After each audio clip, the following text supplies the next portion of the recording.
Tribuners, kita beralih ke berita selanjutnya. Eklin de Freitas, sang pendongeng damai di Maluku, luncurkan buku pertamanya.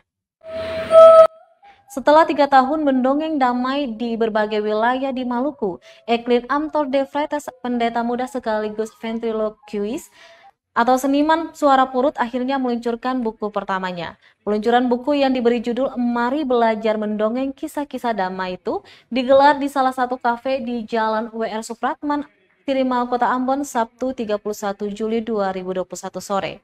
Acara tersebut berlangsung meriah dengan sajian dongeng Burung Merpati oleh seorang anak dari Rumah Dongeng Damai, salah satu wadah dongeng untuk anak-anak di Maluku.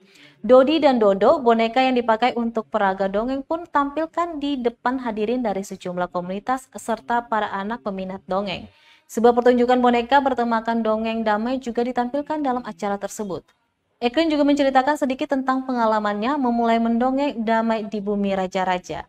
Eklin mengatakan buku yang diterbitkan dengan sampul berwarna ungu tersebut mengandung 3 aspek, yakni teknik mendongeng ala Eklin, yang kedua cara sederhana membuat dongeng ala Eklin, dan yang ketiga kumpulan dongeng damai. Apresiasi pun datang dari berbagai pihak menyambut peluncuran buku itu.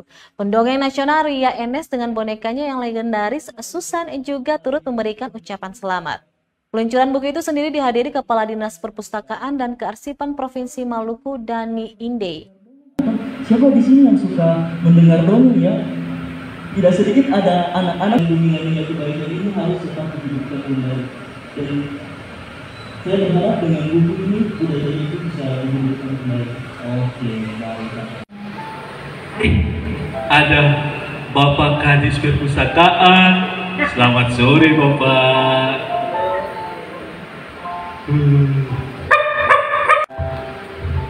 Anjay, ale Palembang ribut. Anjay.